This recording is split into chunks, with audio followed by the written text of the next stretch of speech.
Esse é um vídeo sobre reconhecer e respeitar os nossos próprios limites. Oi, meu nome é Vitória Ferreira, seja muito bem-vindo ao meu canal.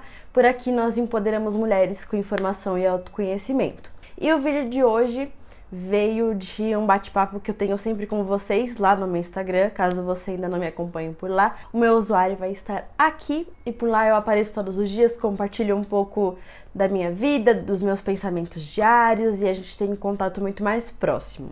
Eu gosto muito de lembrar vocês com certa frequência sobre a necessidade de reconhecer os seus limites e respeitá-los, porque não é uma tarefa fácil. E eu acho que eu gosto de fazer esse movimento exatamente porque é uma dificuldade na minha vida.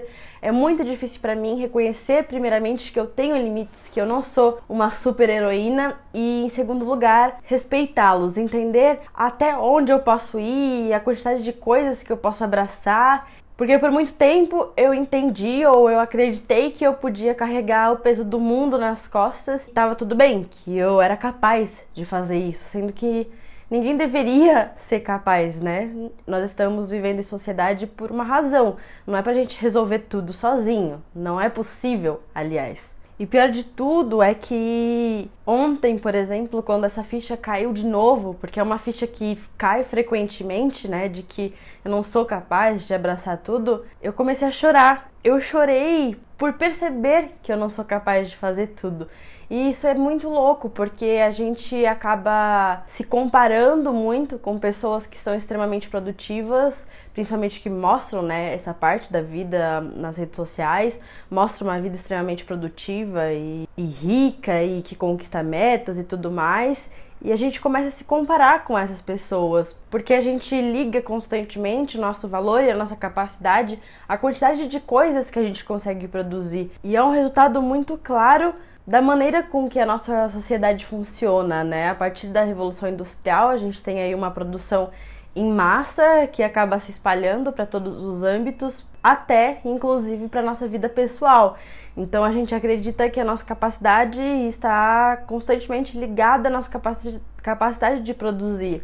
E na nossa cabeça só é bom o suficiente se a gente consegue produzir muito. A gente esquece que às vezes produzir muito, ou constantemente na verdade, não é a mesma coisa que produzir com qualidade. Mas é muito fácil esquecer disso quando a gente está numa rotina que exerce essa produção em massa, que a gente está tão na correria, com tantas coisas para fazer, com tantas coisas na nossa cabeça, que a gente simplesmente vira uma máquina, que é exatamente o que essa revolução industrial acabou fazendo, né, com o ser humano. A gente não só inseriu máquinas nas indústrias, a gente tornou o trabalho humano mecanizado. E é muito, muito difícil abandonar isso e entender que isso não é saudável para nossa cabeça. Muita gente ainda ignora completamente a si mesmo e a nossa saúde mental, abre mão de si como pessoa por trabalho, por produção, por produzir, por ganhar dinheiro, e é aí que a gente chega em níveis em que a gente precisa dar nome para problemas causados por isso. Hoje a gente tem uma síndrome que se chama síndrome de burnout, que é basicamente quando você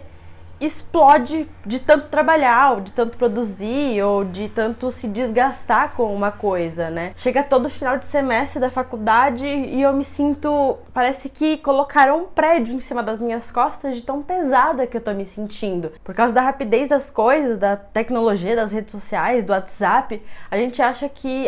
A gente trata tudo com urgência, como se o mundo fosse acabar a todo minuto. Se eu não responder aquela mensagem, o mundo vai acabar. Se eu não cumprir essa tarefa para a faculdade, o mundo vai acabar. E a gente vive nessa constante, o mundo vai acabar, e a ansiedade que isso gera é absurda. E lembrar que as coisas não são tão urgentes como a gente coloca é extremamente importante para não explodir no final do semestre, que é exatamente o que acontece na maior parte do tempo. É claro que a gente vai continuar produzindo, a gente vai continuar trabalhando, a gente vai continuar estudando, porque é assim que a sociedade funciona. É quase impossível sair desse ciclo se você quer sobreviver, basicamente, dentro desse contexto, mas entender que você é um ser humano, dar um passo para trás e entender que você chegou em um nível em que você precisa fazer as coisas de uma maneira diferente ou deixar de fazer algumas coisas é extremamente importante. E isso não te torna fracassado, não te torna pior do que aquela outra pessoa, porque talvez aquela pessoa esteja realmente fazendo tudo e produzindo muito, mas você não sabe como é ou como está a cabeça daquela pessoa. Se ela consegue dormir à noite ou se ela não tem crise de ansiedade durante o dia, sabe? A gente nunca sabe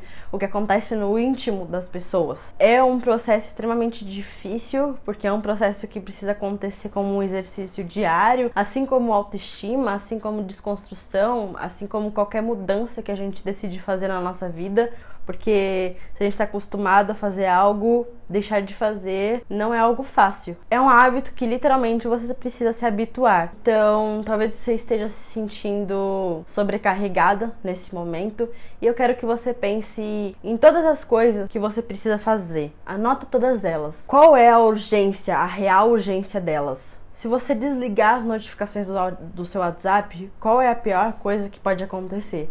Se você deixar de ler um texto da faculdade, qual é a pior coisa que pode acontecer? E se você não pode deixar de fazer nenhuma delas, qual outra forma você pode fazer tudo isso de uma maneira que não te prejudique? A gente prioriza muitas coisas e tá esquecendo de priorizar a coisa mais importante, a nossa saúde mental. E eu percebi na pele, assim, da pior maneira possível, que quando a gente não olha para nossa saúde mental, quando a gente não presta atenção no nosso corpo, ele faz o nosso corpo parar. E ele te obriga a olhar de qualquer forma. É isso? Eu espero que isso tenha te servido de alguma forma, te servido para você dar um passo para trás e olhar a sua vida de uma perspectiva diferente. Tá bom?